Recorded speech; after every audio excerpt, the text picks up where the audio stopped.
అది పట్టుకో కాకా ఇది పట్టుకో కాకా ఇక్కడ స్వాగతం చెప్తూ అందరి కూడా దయచేసి క్షమి మాట్లాడు ఒక నిమిషం చెప్పేసి. గౌరవనీయులు పెద్దలు రాష్ట్ర చైర్మన్ గారు కోదండరామ్ గారు ఇవాళ పోస్టర్లు ఇవన్నీ రావడం జరిగినాయి కాబట్టి మిగతా ఈ సారు కులంకుశంగా సమర దీక్షను తెలంగాణ జై తెలంగాణ తెలంగాణ ద్రోవుల్లారా తెలంగాణ ద్రోవుల్లారా జై తెలంగాణ. ఇవన్నీ ఒక దిక్కు. సీమాంధ్ర పాలకుల ఆధిపత్యాన్ని నిలబెట్టడం కోసం సమైక్యవాదం పేరుతో కొందరు కుట్రలు పన్నుతున్నారు. ఒకవైపు ఆకాంక్షల సాధన కోసం అమరులైన 1000 మంది ఆశయ సాధన కోసం తెలంగాణ ప్రజలు పోరాటం చేస్తుండగా మరొక వైపు గుప్పెడు మంది సీమాంధ్ర పాలకులు తమ పెత్తనాన్ని దోపిడీని సజావుగా కొనసాగించటం కోసం వాళ్ళు ఇవాళ తెలంగాణ పైన ఆధిపత్యాన్ని నిలబెట్టుకోవటం కోసం ఇవాళ ఒక కుట్రలు కుతంత్రాలు పన్నుతూ ఉన్నారు. కేంద్ర ప్రభుత్వాన్ని మేము కోరేది ఏంటంటే ఇవాళ జరుగుతున్నటువంటి ఈ కుట్రలను అర్థం చేసుకోవాలి. ఇవాళ మరీ రెండు పద్ధతుల్లో వాళ్ళు ఇంకా ఈ కుట్రలను తీవ్రతరం చేసే అవకాశం ఉన్నది. మాకు వినబడుతున్న ఒక మాట ఏంటంటే విచ్చలవిడిగా పైసలు వెదజల్లి అధిష్టానాన్ని ప్రభావితం చేయాలని ఆంధ్ర పాలకులు ప్రయత్నిస్తున్నట్టుగా తెలుస్తున్నది. అందులో ఇవాళ మేము స్పష్టంగా కొంతమంది నాయకులు కేవీపీ రామచంద్రరావు లాంటి వాళ్ళు అదే పనిగా ముందుబడి కుట్రపూరితంగా వ్యవహరిస్తూ ఉన్నారు. ఎప్పుడు తెలంగాణ ప్రజల యొక్క సమస్యల గురించి పట్టించుకొని వాళ్ళు తెలంగాణ ప్రాంతంలో జరుగుతున్న ఆత్మ బలిదానాల గురించి ఒక్కనాడు నోరెత్తనటువంటి వాళ్ళు ఇవాళ సమైక్యం అనేది నిజంగానే ఇష్టం ఉంటే వీటన్నింటిపైన స్పందించవలసి ఉండే.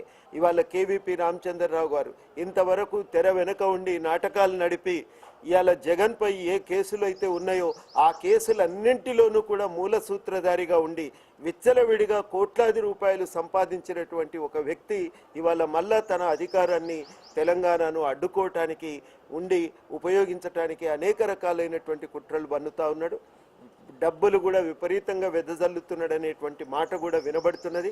మరి వాళ్ళ ఒక పరీక్షా సమయమే అధిష్టానానికి కూడా ఈ డబ్బులు వెదజల్లేటువంటి నాయకుల ప్రభావానికి లోనైతారా, ప్రజల ఆకాంక్షల్ని గౌరవిస్తారా అనేది తేలవలసి ఉంది.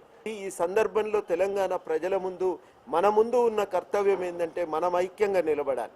ఇవాళ ఆంధ్ర ప్రాంతంలో రెండోది జరుగుతుంది ఏంటంటే మీడియాలోని ఒక వర్గాన్ని విపరీతంగా ఉపయోగిస్తున్నారు. ఎక్కడ కూడా సమైక్యవాద ఉద్యమం ఉండదు.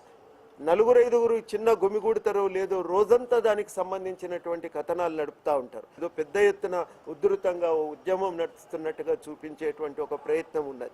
ఇలా తెలంగాణ ప్రజలకు ఉండేటువంటి ఏకైకమైన అస్త్రం సంఘటిత శక్తి. కాబట్టి ఇవాళ మనం ఐక్యంగా ఉండాలని ప్రజలను కోరుతున్నాం. మన నాయకులను గట్టిగా నిలబెట్టాలని కోరుతా ఉన్నాం. ఈ కీలక సమయాన తెలంగాణ నాయకులు కూడా కొందరు అమ్ముడుపోయి ఆంధ్ర పాలకులకు అనుకూలంగా ప్రకటనలు చేస్తూ ఉన్నారు. మరి వాళ్ళందరూ కూడా ద్రోహిల జాబితాలో చేరుతారని హెచ్చరిస్తూ మనమందరం కూడా ఇలా తెలంగాణ సాధించుకునే దిశగా నడవాలి. మరి ఈ దిశగానే ఒత్తిడి పెంచడానికి 27న హైదరాబాదులో సమరదీక్ష ఏర్పాటు చేసినాం. ఈ సమరదీక్ష దిశగా ఎక్కడికక్కడ జిల్లాలలో కూడా ప్రచార కార్యక్రమాలు నిర్వహిస్తూ సమరదీక్ష కదిలించాలని ప్రతి ఒక్కరికి విజ్ఞప్తి చేస్తున్నాం. అనుమతి తీసుకొని ఈ దీక్షను మనం ఏర్పాటు చేస్తున్నాం. ఇందిరా పార్క్ వద్ద అందరూ కూడా కలిసి రావాలని, ఈ దీక్షను విజయవంతం చేయాలని, మనం ఇన్ని రోజులు చేసిన పోరాటం ఒక ఎత్తు అయితే మనం ఇప్పుడు చేస్తున్న కార్యక్రమాలు వాటన్నింటికంటే కూడా ఇలా కీలకమైనవి. కాబట్టి అందరూ వచ్చి సంఘటితంగా నిలబడి బలంగా కేంద్రంపై ఒత్తిడి తీసుకురావటానికి అందరూ కూడా సహకరించాలని ఈ సందర్భంగా మేము కోరుతా ఉన్నాం. చరిత్రలో ఎప్పుడూ న్యాయమే గెలిచింది కాబట్టి మేము గెలుస్తామనేటువంటి విశ్వాసం మాకున్నది. కానీ ఈ ఆంధ్ర పెత్తనానికి లొంగి, ప్రలోభాలకు లొంగి నిర్ణయంలో తేడా కనుక వస్తే తప్పనిసరిగా ఒక తీవ్రమైన కార్యాచరణ మేము తీసుకుంటాం. దానికి సంబంధించిన చర్చలు అవి కూడా నడుస్తున్నాయి ఎక్కడికక్కడ. దానికి కూడా మేము సంసిద్ధంగా ఉన్నాం. నిర్ణయము న్యాయసమ్మతంగా ఉంటే ఏ ఫోర్సు దిగవలసిన అవసరం లేదు. అందుకనే ప్రభుత్వాలకు కూడా మేము చెప్పేది ఏంటంటే రాజకీయ పరిష్కారాలకు, డిమాండ్లకు, ఆకాంక్షలకు రాజకీయ పరిష్కారాలు ఉంటాయి తప్ప ఈ రకమైనటువంటి ఒక పోలీసు వ్యవస్థల ప్రయోగం అనేది అవసరం లేదని చెప్పే మేము స్పష్టంగా చెప్పదలుచుకున్నాం. హైదరాబాదు తెలంగాణలో అంతర్భాగం, దానిపైన చర్చే అనవసరం ఇక.